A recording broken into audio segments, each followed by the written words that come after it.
сағатын бастаймыз. Бастамас бұрын психологиялық ахуал туғызу үшін бұл жерге шеңбер болып жиналайықшы. Шеңбер болып жиналып. Сол жерде тұра берсеңіздер болады. Осылай шеңбер болып кішкене жақындатып, кішкене жақындатып.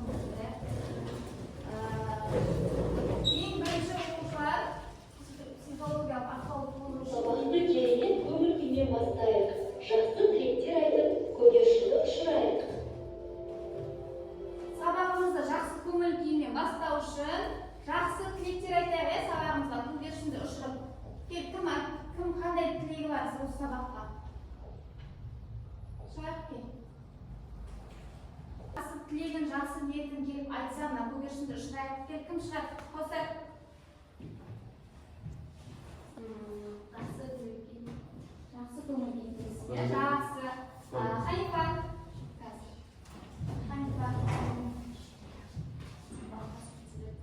Сабаққа сәттілер дейді. Бүгінгі сабаққа жақсы. Даниял. Бүгінгі сабаққа сәттілер. Сабақта тапсырмаларды жақсы орындайық дейді.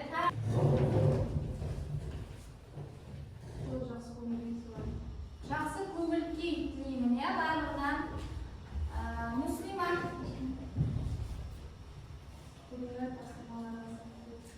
Бүгінгі тапсырмаларға сәттілік тілеймін.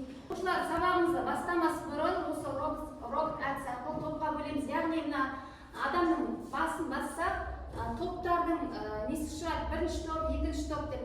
Сол арқылы әркім өздерінің топтарына отырады. Кел, басайық. Басай берейік, бір-бірден келіп, басай береміз.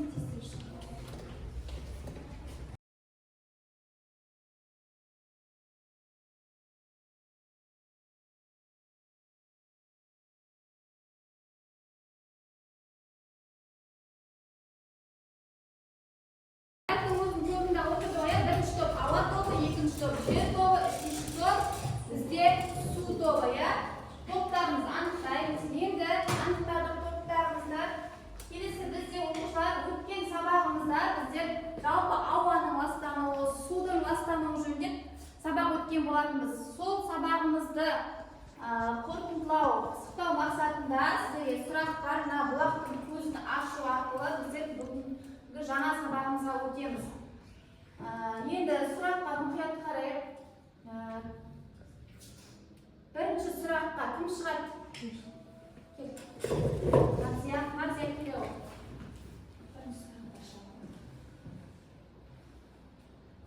Ауа неге ластанады деп ойлайсың? Ауа атмосфераға адамның іс-әрекеті арқылы, яғни антропоген фактор арқылы адамның іс-әрекетімен болған жағдайлар ауаны ластайды. Мысалы, фабрикалар, заводтар және бензин, газ, көліктердің түсіндіреді. Яғни қазіргі таңда адамдардың іс-әрекетінен болып жатқан жағдайлар, жақсы, өте жақсы. Осы сұраққа кім жауап береді? Кел, Муслима.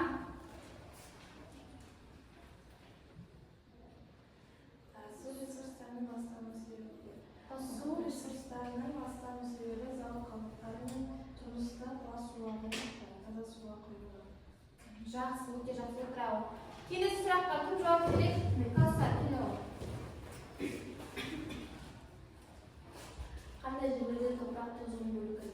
Топырақтың тозуы жиі кездесетін жерлер, шөл және шөлейтті жерлер, құрғақ климат аймақтары, ормансызданған жерлер. Жақсы. Келесі сұраққа кім жауап береді? Келеу, артында.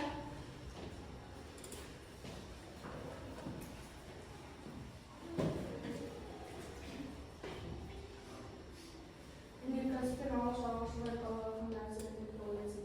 Өнеркәсіп пен ауыл шаруашылығы экологияға әсері ауаның ластануы.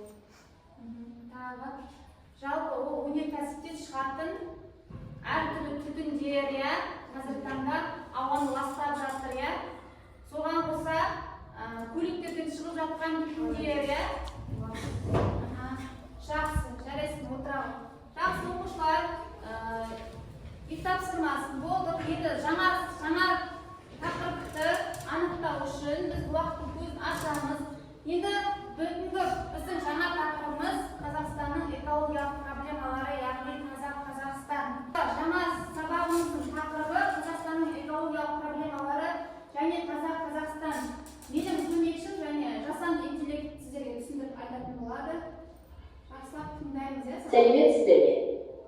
Текебаева Жаданың виртуалды көмекшісі. Бүгін сабағымыздың тақырыбы Қазақстанның экологиялық проблемалары. Таза Қазақстан. Сабақ мақсаты Қазақстандағы негізгі экологиялық проблемаларды анықтау және түсіну. Таза Қазақстан бағдарламасының мәнін зерттеп, оның іс-шараларын талдау. Қоршаған ортаны қорғауға белсенді қатысуға ынталандыру және креативті шешімдер ойлап табуға үйрету. Жақсы оқушылар, бүгінгі тақырыбымызға байланысты бейнеролигімізді қараймыз. Экологиясының жағдайы бес елдеріне қарағанда нашар болды. Біздің еліміз экологиялық қызметтің нәтижелілік индексінің рейтингі бойынша 101-ші орында. Қазақстанның шамамен 5 миллион тұрғыны ластанған атмосфералық ауа жағдайында, ал 2 миллионы ластанудың өте жоғары деңгей жағдайында өмір сүреді. Және осы 2 миллионы республиканың оңтүстік астанасында тұрады. Қазақстанда атмосфералық ластанудың жыл сайынғы көлемі 3 миллион тонна. Алматы қаласында 150-250 мың тонна шегін тауық құяды. Өнеркәсіптік шығарындылардың 85% 43 ірі кәсіпорынға тиесілі. Табиғат біздің анамыз. Берекелі жастардың міндеті оны таза ұстау, қорғау, экологиялық орта қалыптастыру. Сондықтан экологиялық күрес өмір үшін күрестің негізі болып табылады. Жақсы. Жалпы біздің Қазақстанымызда Таза Қазақстан жобасы жүргізіліп жатыр, иә, қазіргі таңда білесіздер. Қазақстандағы адамның іс-әрекетінен туындайтын экологиялық проблемалар. Соның ішіне ауаның ластануы, иә, жаңада атап өттік, өткен сабақта ауаның ластануы біз тереңірек айтып кеткен болатынбыз, иә. Мысалы, өнеркәсіптерден шығатын түтіндер, қалдықтар, пластикалық қалдықтар, көліктерден шығатын түтіндер, иә. Одан кейін су ресурстарының азаюы және ластануы.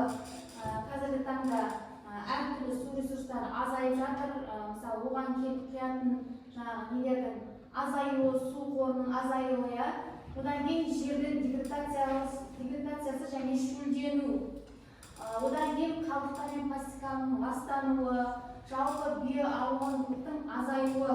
Қазіргі таңда осы экологиялық проблемалар Қазақстандағы.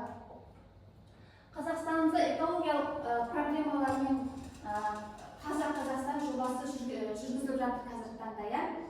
Жалпы Қазақстанда экологиялық проблемалардың көпшілігі адамның іс-әрекетінен туындайды. Оның ішінде өнеркәсіптердің ластануы, көлік шығындарының үлесі, түтінні айтты, ауыл шаруашылығынан түскен химиялық заттар, ормансыздану және қалдықтардың дұрыс өңделмеуі қоршаған ортаны зақымдайды.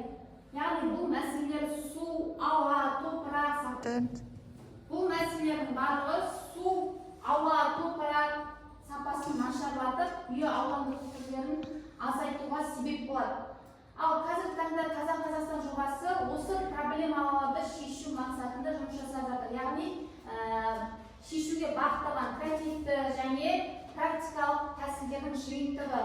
Бұл қалдықтарды қайта өңдеу, су ресурстарын тиімді пайдалану, ауаны таза ұстау, ағаш егу, қоғамдық ақпараттық науқандар сияқты әрекеттер арқылы табиғатты қорғау осындай жобасы жүргізіліп жатыр, қазіргі таңда.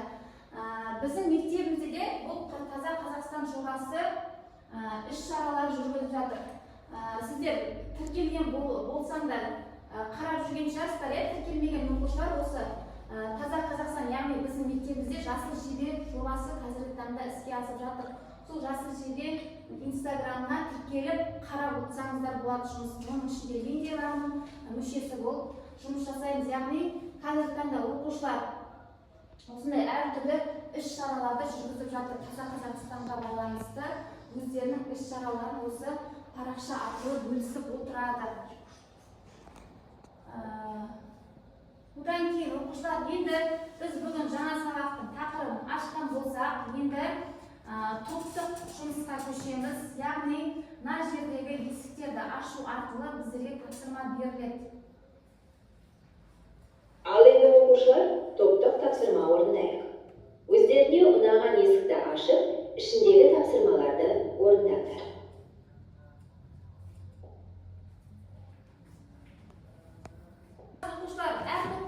кішіге есіктерді ашып таңдасақ өзіміз, соның есіктің ішінде тапсырмалар бар. Кім келеді? Осыма тобынан келесің ба? Сосын бірінші топтан, бірінші топ сіздерге, екінші топ Махаббат келеді. Ал екінші топтың тапсырмасы отырау. Сіздерге қазір ашылып отырады. Екінші топтың тапсырмасы Арал теңізінің тартылу себептері. Яғни аралдың тапсырмалары сіздерге аралдың тартылуының негізгі 3 себебін анықтайсыздар, салдарын. Содан кейін арал мәселесін кешенді шешу, өзекті және жүзеге асыруға болатын ұсыныстарды жасайсыздар, иә? Оны сіздер алдыңыздағы ноутбук арқылы слайдпен немесе өздеріңіздің кез келген мәтін түрінде қорғауға болады осы тапсырманы. Топпен бірге отырып орындайсыздар. Түсінікті ғой, екінші топ? Келесі топ. Таңдасақ есікті. Ең соңғы есік қалған сияқты, иә? Сіздердің тапсырмаңыз ауа ластануы, яғни ауаның ластануы қай өңірлерде байқалады. Бұл проблеманы шешу үшін нақты шараларды ұсыныңыздар. Сіздерге солай өзіңіздің слайдпен немесе мәтін түрінде қорғап, топпен бірге отырып жұмыс жасаймыз.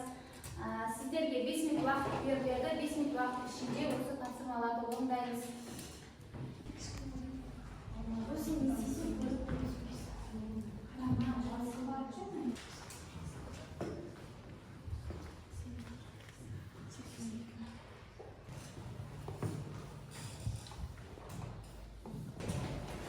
Жақсы оқушылар, сіздерге берілген 5 минут аяқталды.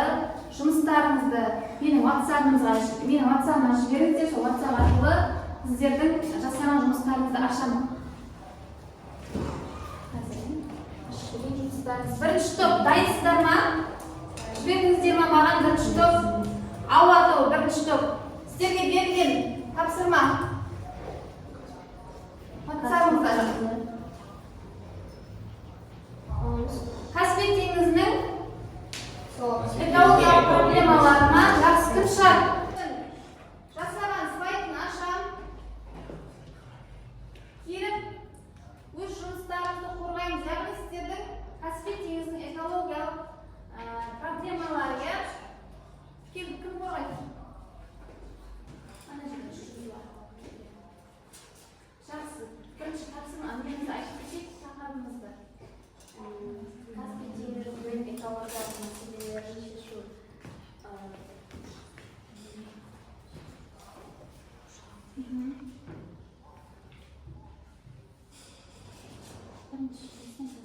Мұнай және газ өндірісінің әсері. Каспий теңізі мұнай мен газдың бай қорына ие.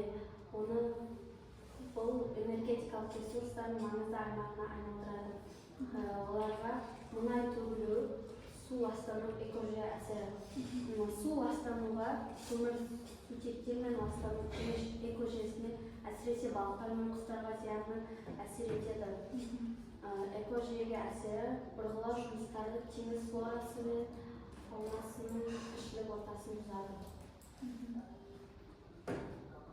Өнеркәсіп және ауыл шаруашылығы қалдықтарының ластануы, Каспий теңізінде.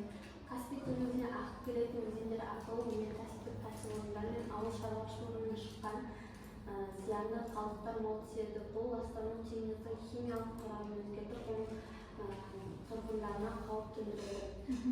Ауыл металдары өнеркәсіптің ағындары арқылы теңізге сынап қорғасын, кадмий сияқты ауыр металдар түседі. Олар теңіз ағзаларын жинақталып, азық тізбегі арқылы адамдарға да жетуі мүмкін. Каспий теңізі эндемиктік түрлерге бай, бірақ олардың көбі қазір жойылу қаупінде. Био әртүрлілікке төнген қауіп, жойылу қаупі бар түрлері. Бекіре тұқымдастары. Каспий теңізі әлемдік бекіре балығының 90%-дан астамын мекендейді, бірақ өңірлік судың ластану және уылдырық шашатын орындардың жойылуы салдарынан олардың саны күрт азайып барады. Яғни қазіргі таңда бекіре тұқымдас балықтардың азаюы, судың ластану себебінен. Мұндағы итбалықтардың да, бірегей үлесі азайып кетті, яғни соңғы 10 жылдықта айтарлықтай азайған екен, иә? Жақсы, Махаббат, не айтасың? Көптеген басқа түрлері, көптеген балық түрлері, құстар мен өнерпаздар Каспийде бірегей экожүйесі бөлігі болып табылады. Олардың да тіршілік ортасында бұзылу мен ластану салдары саны азайып келеді.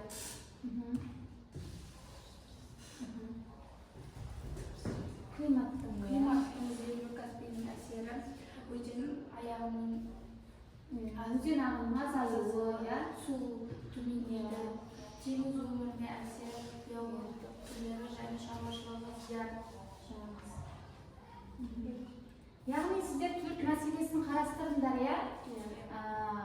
Қазіргі таңда судың ластануына, мұнайдың қалдықтардың төгілуі, одан кейін жаңағы бекіре тұқымдастың азаюы, яғни экожүйесіне байланысты, одан кейін жаңағы су деңгейінің төмендеуі, яғни сіздер төрт мәселені қарастырған екенсіздер, енді шешу жолдары бар ма?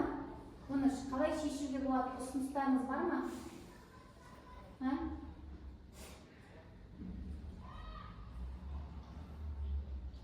Экологиялық проблеманы шешу жолдары, яғни бұл бір мемлекеттің ғана мәселесі емес, оқушылар білесіздер, Каспий теңізі неше мемлекетпен шектеседі? 5 мемлекетпен шектеседі. Яғни бұл сол мемлекеттерге тиесілі экологиялық проблема болып тұр. Жақсы, айта қояйық. Экологиялық проблемалар шешу жолдарымен халықаралық келісімдер Каспий маңы мемлекеттерінің арасындағы өте маңызды. Теңіздің ластануын азайту және ресурстарды тиімді басқару үшін халықаралық келісімдер мен конвенциялар қажет. Содан кейін қорғау шаралары, теңізді қалай қорғаймыз екен? Қоршаған ортаны не істейді, Махаббат? Қоршаған ортаны қорғау шараларын күшейту, өнеркәсіптерді ағындарын тазарту, технология енгізу және ауыл шаруашылығы зиянды химикаттарды қолдануды азайту қажет. Тұрақты даму, табиғи ресурстарды тұрақты пайдалану принципті енгізу, балық аулауды реттеу және бүйекөр балығын қалпына келтіру бойынша іс-шараларды жүзеге асыру. Яғни біз бұл қорғау шаралары кезінде біз қоршаған ортаны не істейміз екен? Әртүрлі өнеркәсіптік ағындардан тазартуымыз керек, ауыл шаруашылығына зиян тигізетін химиялық заттарды қолдануды азайтуымыз керек екен, яғни бұл Каспий теңізін қорғау шаралары, яғни жолдар ұсыныстарымыз, жақсы, өте жақсы отыра қойыңыздар. Келетін штаб, жер топ сіздерге тапсырмаңызды жібердіңіздер ме маған? Жақсы, кім қорғайды оқушылар?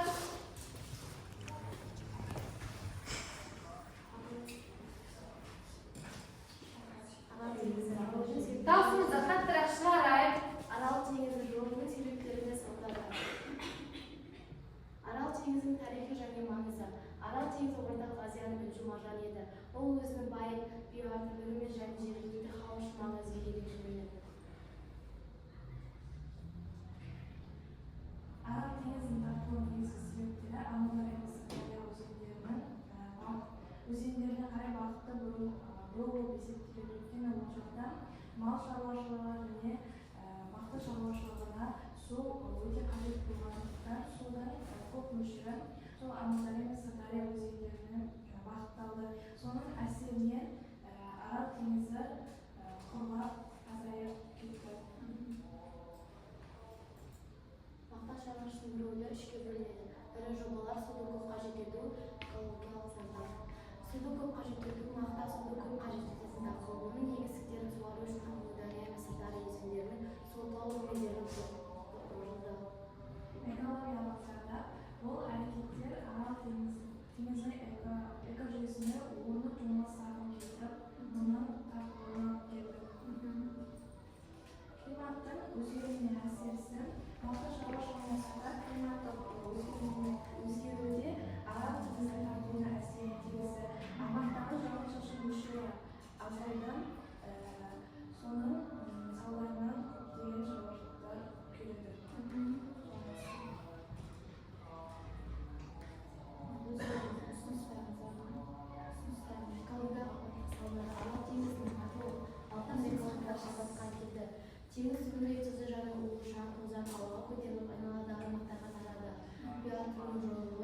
жүрген ол ауаның ластануы. Халықтың денсаулығына әсері, яғни Арал аймағындағы шаңды дауылдардың жиілігі ол адамдардың түрлі аурумен шалдығуына әсер етті. Тыныс алу жолдарының аурулары, қатерлі ісіктер адамның ағзасында пайда болып, жиілеп өмір сүру уақытын қысқартты. Экономикалық саясаттар, балық шаруашылығы, ауыл шаруашылығы және көлік логистика. Балық шаруашылығы теңіздің тартылуына байланысты балық шаруашылығына қатты кері әсерін тигізіп өйткені балықшылар жұмыссыз қалды. Ал ауыл шаруашылығы тұзды топырақ егіншілікке жарамсыз болып, ауыл шаруашылығының өнімділігі төмендеді. Арал теңізінің кеме қатынастары тоқтап, аймақтық экономикалық байланыстарға әлсіреді. құтқару жолдары, суды үнемдеу, өзен ағысын реттеу халықаралық ынтымақтастық. Болашаққа бағытталған шешімдер. Арал теңізінің мәселесі әлі де өзекті. Солтүстік Арал теңізінде кіші арал кейбір қалпына келтіру жұмыстары оң нәтиже бергенімен жауапты мәселені шешу үшін кешенді және ұзақ мерзімді стратегиялар қажет. Жақсы, жарайсыңдар, өте жақсы, иә? Арал теңізін өте жақсы қорғап шықты. Жақсы, жарайсыңдар. Келесі, тапсырма жібердіңіздер? Сіздердің тапсырмаңыз қандай тапсырма еді? Ауаның ластануы, иә? Ауаның ластануы біздің болашақта төнген қауіп. Ауаның ластануы бұл біздің планетамыздағы және әрбір адамның денсаулығына қауіп төндіретін жаһандық мәселе. Ол қоршаған ортаға орны толмас зиян келтіріп, климаттың өзгеруіне ықпал етеді.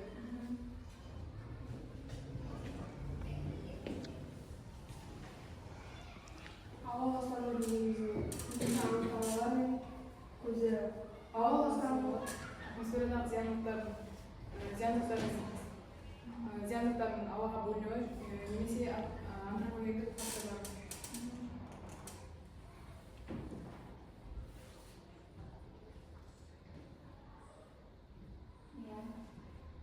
Ауа ластанудың адам денсаулығына әсері, қандай әсері бар екен?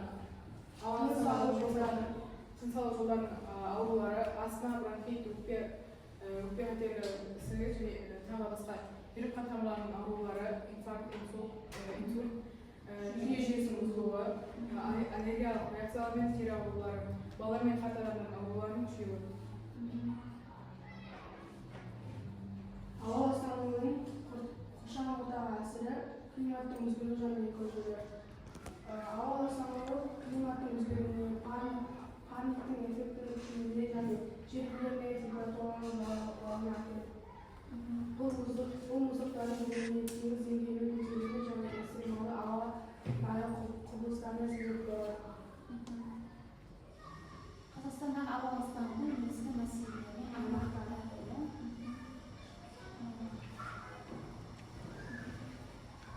Қазақстанда ауа ластануы өнеркәсіптік аймақтарда, әсіресе мұнай газ өндіру және көмір өнеркәсібі дамыған қалаларда өзекті мәселе болып отыр. Алматы, Астана, Өскемен сияқты ірі қалаларда көлік шығару Көрсетіп кетсек, ластанған қалаларды қадырдан көрсетіп кетсек, иә? Астана, Алматы, Өскемен. Қазақстанның ластанған қалаларына Астана, Алматы, Өскемен қалалары. Жақсы, тағы айтарыңыз бар ма? Шешу жолдарын айтар, иә? Жақсы, ауаның ластанудан қалай қорғаймыз? Қандай жолдар бар? көлік тағыс пайдалану, энергияны үнемдеп, қалдықтарды азайту. Яғни біз қазіргі таңда білесіздер, қалаларда көлік санының көбеюі, одан шығатын түтіндер біздің ауамызды ластап жатыр, иә? Одан кейін ағашты көбірек отырғызуымыз керек. Одан кейін энергияны үнемдеуіміз керек, иә? Bütün қалдықтарды азайтуымыз керек екен, иә? Қазіргі таңда қалдықтар өте көп. қайта өңдеп және қайта пайдалану. Яғни ол таза Қазақстанымызда жүргізіп жатқан жобаларды іске асыру, иә, қазіргі таңда. Жақсы. Болдық па? Тағы не айтамыз? жалпы болашаққа көзқарас, инновациялық және тұрақты даму. Ahal қалалар бұзу, электр көліктері, көлік шығарту, көлік шығындарын азайту, иә? көмір құралдарын жасау. Жақсы, өте жақсы оқушылар. Жарайсыңдар, өте жақсы жасарсыңдар. Отыра қойыңдар, жарайсыңдар. Енді топтық тапсырманы аяқтаған болса, енді келесі тапсырмамыз бізде кім жылдам ойыны. Бұл жерде жұптық тапсырма. Жұптық тапсырманы жұпымызбен келіп, мына ғаламшарды таңдаймыз келіп. Екі жұп бір ғаламшарды таңдайды. Сол арқылы сұрақтарға жауап береміз. Ғаламшарды таңдау арқылы оқушылар ішінде жасырынған сұрақтар бар. Экологиялық мәселеге байланысты осы жерде тұрып, сол сұраққа жауап береміз жұп-жұбымызбен. Жауап бергеннен кейін нәтиже оқушылар біздің Қазақстанымыздың картасы тұр, яғни мынандай бөліктерге бөлініп тұр. Осы бөліктердің кез келгенін алып тақтаға ілдіреміз. Сосын біздің Қазақстанымыздың картасы шығады. Сіздер жауап беру арқылы осы Қазақстанымыздың картасы шығады. Келіп жауап берсек, әрқайсымыз жұптан бірігіп тапсырманы аламыз. Жұбымыз жұп-жұппен келіп тапсырманы орындайық. Бірінші ниетбекпен Ерлан сабаққа қатысайық. Жұбымызбен келіп ғаламшарды таңдаймыз, бір ғаламшарды таңдаймыз, сосын сол сұраққа жауап береміз. Қай ғаламшарды таңдайсыңдар? Жақсы. Сұрақты оқи ғой. Су ресурстарының ластануы. Мана ауаның ластануын айттық, судың да ластануын айттық. Енді толықтырып айтып кетсек өзімізді қосып. Ал, ниетбек бар ма? Су ресурстарының ластануының себеп адам өзгерген көп қоқыстардың тастауы. Өзен көлдердің ластануы. Өзен көлдерге қажет емес заттардың тастауы. Жақсы. Жарайсыздар, нәтижеден екі қағазды алып тақтаға жабыстырамыз. Яғни біздің Қазақстанымыздың картасы шығу керек бұл жерде. Маңғыстауда алған, Ақтөбеден алған. Кішкене үстіне қоясың ғой,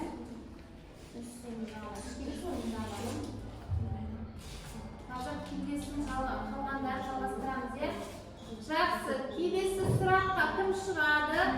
Каусар мен Махаббат екеуміз шығасыз, жұп-жұппен жазып қояйық. Жұптық тапсырма бұл оқушылар.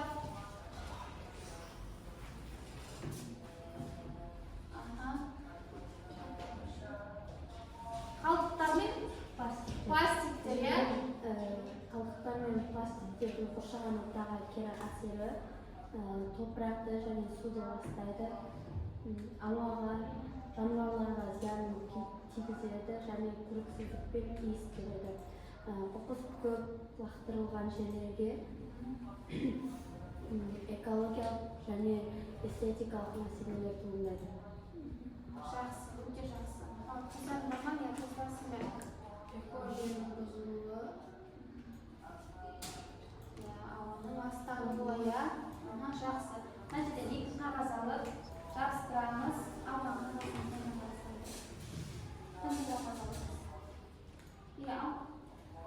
кез келгенін алып тақтаға жабыстырамыз.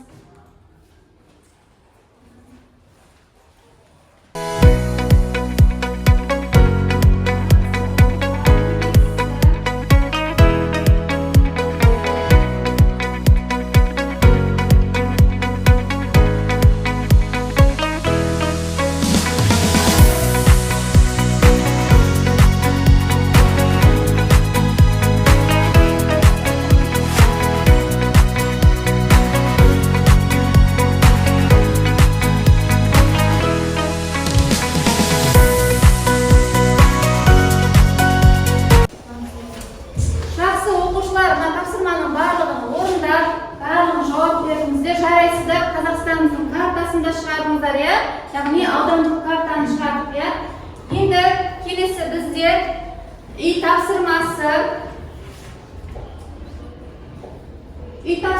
оқушылар таза Қазақстан бағдарламасы бойынша өз ойларыңызды жазасыздар.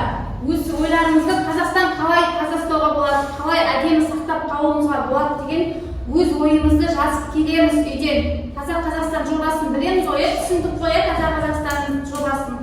Бұл Қазақстанымыздың табиғатын қорғау, қалдықтардан сақтау, ауаның тазалығын сақтау, таза Қазақстанымыздың негізгі мақсаты.